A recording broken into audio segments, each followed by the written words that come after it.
Hello and good afternoon. My name is Enrique Hasso. I'm Director of TMDSAS and Community Engagement with the Texas Health Education Service here in Austin, Texas. And we're really excited to have you today. We are going to be digging behind the scenes with some of our Texas medical schools. And to join us on that endeavor, we have Dr. Cynthia Perry joining us today. Hi, Dr. Perry. Thanks for joining.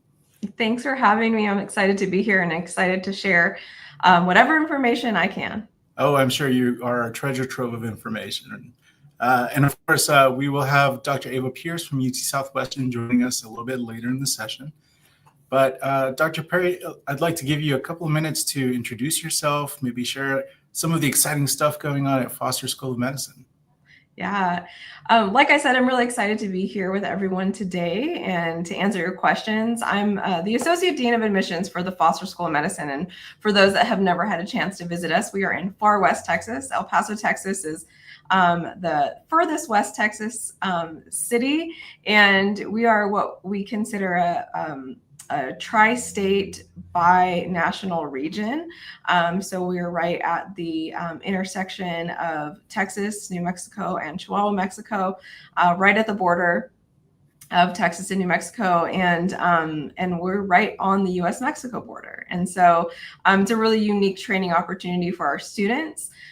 We would love to welcome anyone that's interested in visiting the city and maybe doing a tour of our campus. And we hope to see you soon and welcome you to the campus. Thanks, Dr. Perry. And I have to add a quick endorsement to El Paso. A quick note that Dr. Perry didn't mention is some of the best Mexican food you will ever have in your life comes from El Paso, as I am also an El Pasoan. This is true. Yep. We don't do Tex-Mex here. We are a true Mexican food over here, and we're very proud of it. Yes, absolutely. Well, we do have a few questions lined up here, kind of to make sure that we can keep the conversation going. But of course, this is an interactive session. So if you watching us where you are, either on Facebook or on YouTube, have any questions for Dr. Perry or for Dr. Pierce that you would like to bring up, please send them in the comments and we can tackle those at the end of the session. But just to get us started on the first step on our journeys here, Dr. Perry, can you tell us about how you coach students in reflecting on their core motivations for entering healthcare and particularly medical school? Yeah, this is a great question. And it's definitely something that I really challenge students. I ask similar questions when we used to do traditional interviews to our candidates and applicants. And I think one of the key things here is making sure that they have had enough exposure to understand both the positive and the negative aspects of this career. So one of the things that I ask is for whoever it is that I'm working with to think about some of the negative or more challenging experiences that they've had, whether that be shadowing or maybe scribing or any type of volunteer work that they've done in a clinical setting. And if those experiences gave them pause or had them second guessing if this was a career that they went into. And I always tell applicants there's nothing wrong with admitting or having felt like you kind of second guessed if this was the right career for yourself. I think that that's an authentic feeling. And I think that that's just being realistic. I think that that also tells you a little bit about how much exposure that you've had and that you have really had the chance to see, you know, some of the not so positive things, some of the challenges that come along with a career in medicine. The reality is it's not always going to be, you know, that real deep sense of fulfillment and positive feelings of helping people and giving back. It's a lot of challenging times. It's delivering hard news. It's seeing people at their lowest point sometimes. And it's also a lot of paperwork, a lot of bureaucracy. And that can be limiting for people. And we want to make sure that candidates have had those experiences, but also having gone through some of those negative experiences are able to really dig deep and say, even though I've experienced this, I still know that this is the only career for me. I still know that this is where my passion is, that I want to do this, that I'm passionate about helping people and going into this field. And I think that to be able to craft a really impactful application, you have to have gone through those experiences. The other thing that I ask is, have you had an experience with a physician in a positive or negative way that has impacted you and helped you realize the kind of doctor that you want to be in the future? And I think those are some of the really deep questions that you can ask yourself as a candidate, and that I would ask anyone that I'm working with as a mentee or an applicant, to think about those things and hear what they have to say and how those experiences have really shaped them. Thank you so much. That was a very thoughtful response. I think you hit on a couple of points. Many resources that are available out there for so many students are check boxes and a cookie cutter version of like, oh, you need to have this many hours, or you need to have this experience, or you need to go and shadow this specific specialty in order to be competitive. And I think what I'm hearing you say is really focused around the idea that it's the value that the applicants are putting into those experiences, and what they're seeing and engaging with is probably more meaningful than an actual number of hours of experiences. Would you agree with that?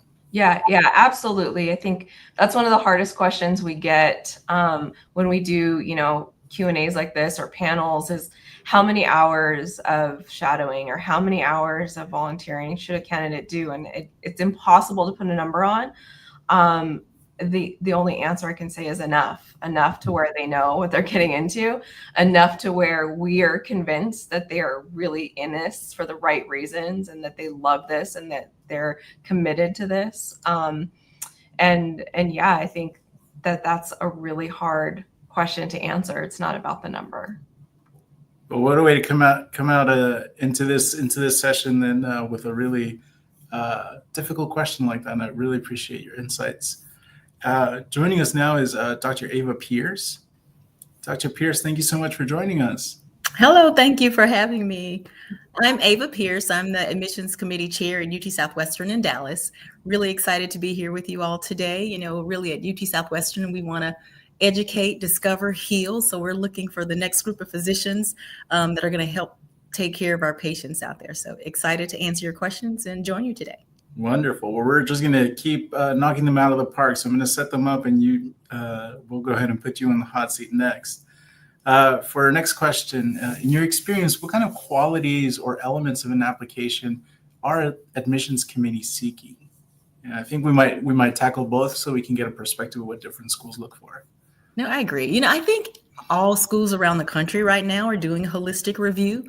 So, we really want to consider your lived experiences in addition to just your academics. What have you done as far as clinical healthcare environment, shadowing, spending time, with patients?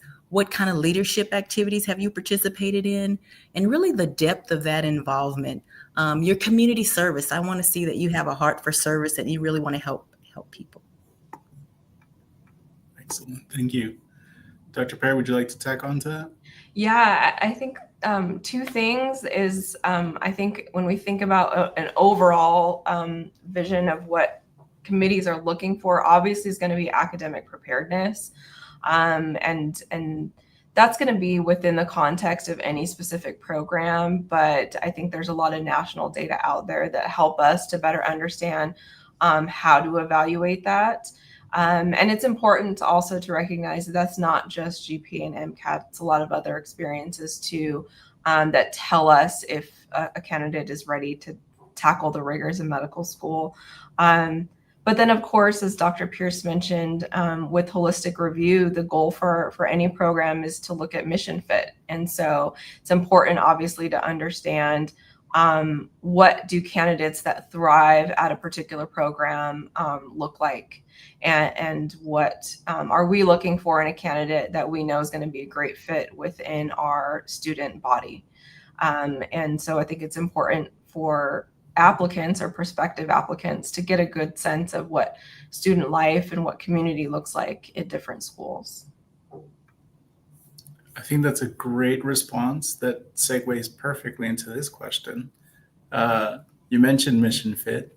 So what does mission fit and values? What role does that play, and how can students research that on their end? Who do you want to start? We had a really interesting question.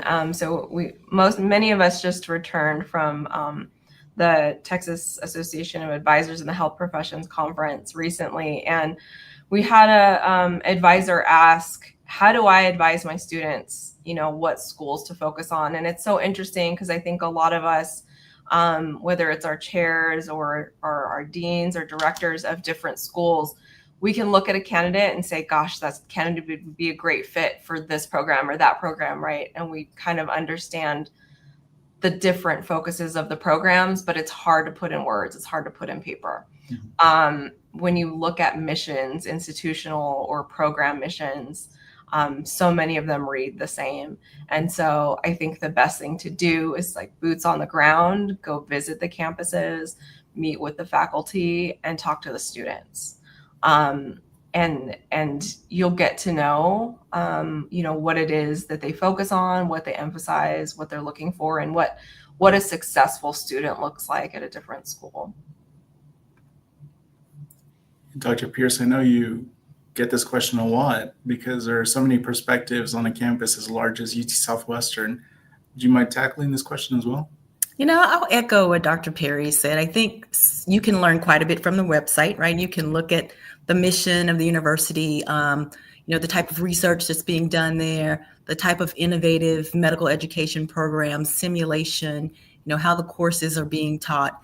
And then the next layer is really talking with faculty and staff and talking with the students, and then visits, boots on the ground, really, like she mentioned, getting the chance to talk to the students who are currently involved in that curriculum, seeing how they're enjoying it, how they're enjoying the way they're learning and the innovations in education that are happening currently. Great, thank you both so much.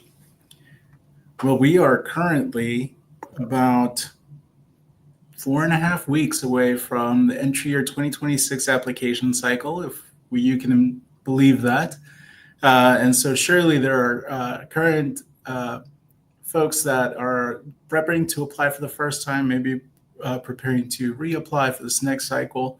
And on the topic of the application, which sections of the TMDSS application do students tend to overlook, but maybe an admissions committee values?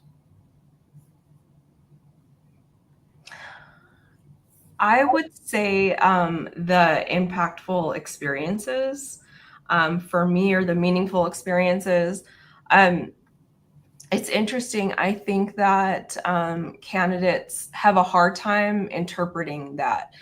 So they may think of meaningful experiences as something that they've spent a lot of time doing, and it's not necessarily that, or something that they really, really enjoy doing. And it's not just necessarily that, although they should obviously love what they're doing. But the reason I say that is that sometimes we get a lot of activities that are just their hobbies. And what we want from that is that that section was really created to give more space for a candidate to elaborate on experiences or extracurriculars that they've been involved in, that just the one or two sentences in other sections don't allow them to really emphasize or explain to the extent to which that they should.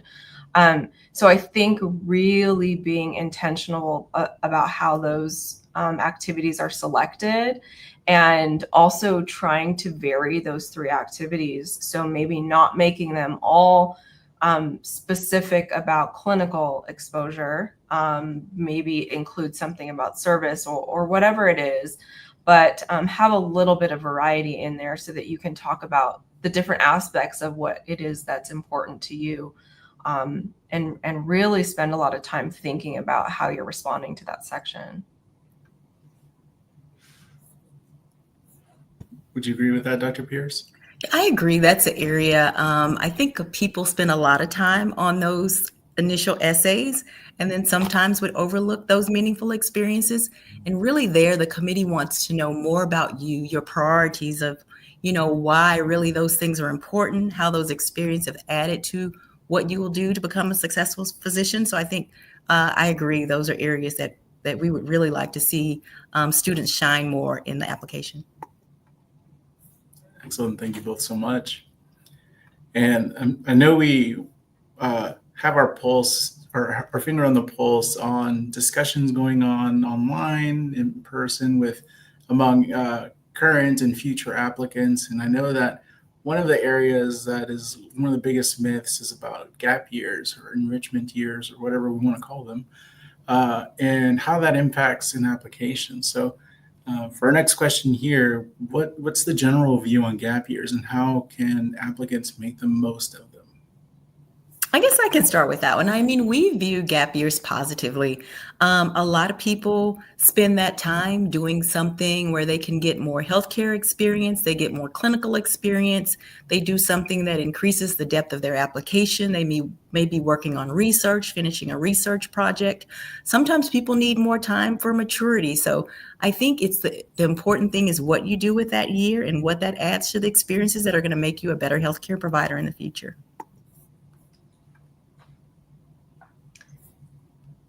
Go ahead, Dr. Perry.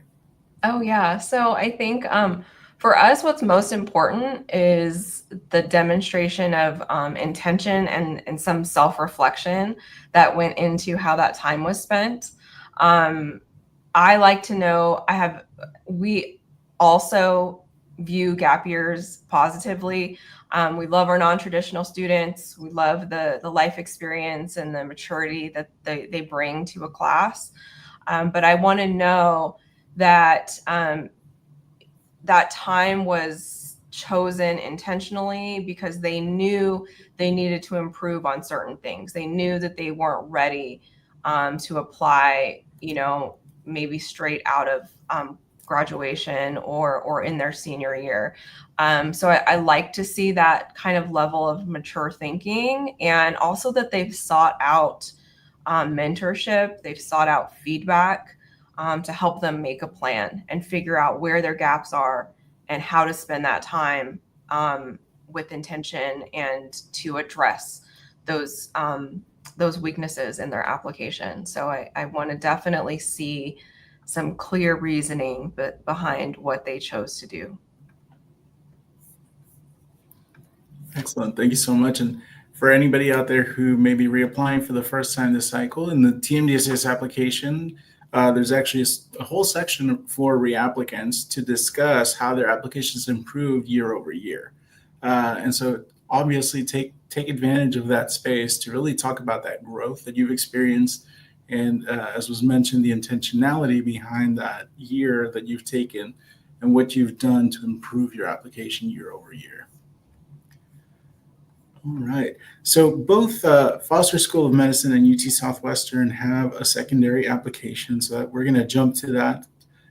We do talk often about, applying early and getting applications in early, but it doesn't end there. We want to make sure that it's a complete application with your letters, your test scores, your secondary applications, any situational judgment tests. So could you talk a little bit more specifically about what this secondary application and what the role of that application plays in the process?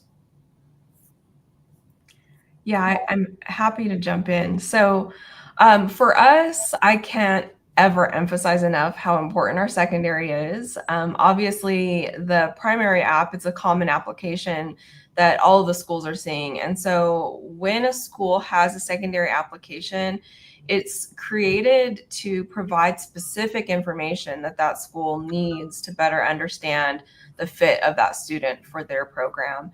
And so on our secondary, we have 3 essay questions. We provide those ahead of time. They're out there, they're publicly available. So applicants can start preparing ahead of time. And we notify TMDSAS if we do intend to make changes to those essays. We were very careful when we curated those questions. We had specific reasoning for selecting those questions and intention behind them. And we want to get specific information about why you're interested in our program. If you have any connections, to our region or to the city or to the school, we'd love to know about that. What makes you passionate about what it is that we do here at Foster? So candidates really need to think about planning out time for the secondary apps. We understand and are definitely empathetic to the fact that they're burned out from the primary, from MCAT prep, and getting ready for interviews. And for, our traditional candidates, they're getting ready for finals or midterms.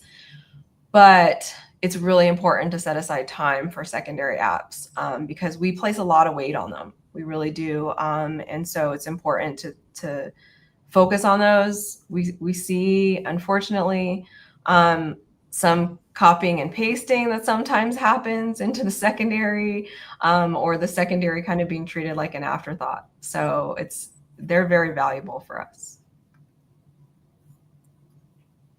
UT Southwestern also has a secondary application, and it's also very valuable for us. It has questions that kind of help us figure out mission fit. Looking at some of the competencies that we may not be able to find out from the rest of your application that you want to let us know about, those personal experiences that you have that will make you a better team player, a better colleague for the students that you're going to be with. So that application is very important for us also. And I agree, there is a lot of time spent in this application process, but I want you all to build that extra time in to know that the secondaries are just as important, because it's really your chance to show your mission fit with the medical school that you're trying to attend. Mm-hmm. Perfect. Thank you so much. We do have a question here in the chat, and this is coming back to earlier discussion around visiting the campuses to learn about mission fit. Veronica's asking, do schools have specific days that applicants can come visit, or should these be prearranged? I know that there's a whole host of different policies out there, but would you mind speaking specifically to what your campus's policy is on these? Yeah, happy to start. So we only have specific tour days that are set up for candidates that have already interviewed with us, but we are also happy to host our admission ambassadors, our current medical students that are selected by the Office of Admissions to do tours, to help us with recruiting. And they are happy to set up a tour with prospective candidates. So obviously we ask that they do reach out to us so that we can arrange that. If we have an existing tour happening at that time, then it's definitely something we'd be happy to have a candidate join in on, but we're also happy to set up tours as well. Thank you. And we also have tours that are arranged through our Office of Admissions. Perfect. So there's your next step, a call to action for each of those applicants looking for that mission fit. There are opportunities available for you to visit these campuses. All righty. Well, we're going to tackle our final question here. And hopefully it's a nice call for applicants to really hone in on their application and figure out opportunities to really shine through. Let's actually tackle a different one here. I think there's a better one in here. Let's talk about that personal characteristics essay. This is one of the essays that recently changed in entry year 2025. And we've had some discussions in this session around, really thinking through the overall journey and understanding the complexities of this career pathway, understanding holistic review, knowing the schools. And so this question specifically has been built to talk about that holistic aspect of the applicant. So how can applicants write a personal characteristics essay, that allows them to stand out authentically? I'll defer to Dr. Pierce if you want to start.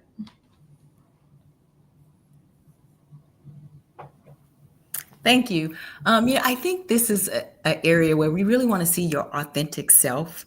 I want you to show me those lived experiences that have really helped you to become a person who's going to be a healthcare provider, the depths of those experiences, those commitments, the things that are authentic and different about you that make you an individual, I want to see those shine through in that essay. I think the only thing I have to add is I love to see how the unique experiences that an applicant has been through. And those may be challenges, those may be big wins that they've had. I want to see how whatever experiences that they have that they feel are unique to them are going to translate to them as a future physician. I always love to see that connection being built between kind of experiences or lessons learned. But how does that relate to what kind of physician you're going to be in the future? You're going to be more empathetic. You're going to better understand, others' challenges that they're going through and how that may impact their lives or their ability to take care of themselves or to access, healthcare resources. You maybe are going to be better at managing your time. And I just love to see those connections being built. And I think that essay is one of the chances in the application for you to really make that connection clear. Excellent. Thank you both so much. I'm going to give you a few seconds to just shake some sense into our applicants who may be a little nervous about the start of the application and, just share some advice that you have. Dr. Pierce, would you like to kick us off? Yeah, I'll start to say plan a lot of time for this. This is one of the biggest steps of your career at this point. So I say start planning a year in advance, thinking about those essays, looking at all the resources that are out there from the TMD SAS to AAMC, start planning what I'm going to write about in my essay, start writing those essays, thinking about those experiences you've had and how they've affected you, how they've really increased your motivation to be a physician, and how you're going to put all those things together to show your best self to the committee, knowing that, this is the dream I have. I really want to help patients, and these are the things that I've done to pursue that. Thinking about, who I'm going to ask for those letters of recommendation, how they're going to help also portray who I am, my resilience, the things that I've been through and the challenges that I can overcome to be successful. I would add, definitely, it is never too early to start. So start as early as possible. If you are thinking about it and haven't started yet, then you're already behind. Get started as soon as possible. Start asking for those letters. Start writing drafts. Start getting familiar with the application handbook and what the application essays look like. And the other thing that I would say is that, yes, time is precious. It is a limited commodity. And when you're thinking about how to prepare as an applicant, more isn't always better. We really want to see that you are engaging in activities and how you're spreading your time out is pursuing things that you are passionate about, pursuing things that you are enjoying. And the whole idea behind the application is to craft a story of who you are. And then it's for the schools to decide if that is the right fit for the school. And we really do want to see who you are as a person in that application. So don't feel like you just need to stuff that application with hours and activities that don't actually resonate with you as an applicant. Right, there's no cookie cutter for this pathway. Wonderful. Dr. Perry, Dr. Pierce, thank you both so much for your time today and sharing some great insights with our applicants. If you are just joining this series, we do have 2 more sessions for next week. Please join us on Tuesday when we discuss Texas residency. That's a hot topic for so many folks. And then next Thursday, we'll also have a session on activities and meaningful experiences with some more of our admissions deans across the state. So on behalf of our partners here at Foster School of Medicine, UT Southwestern, TMDSAS, and the Texas Health Education Service, we want to wish you all the best of luck on your journeys, and we are really excited to see your applications coming in. Take this advice because it's really helpful and it's free and available to you. So we look forward to seeing your application. Have a good one. Thanks. Thank you.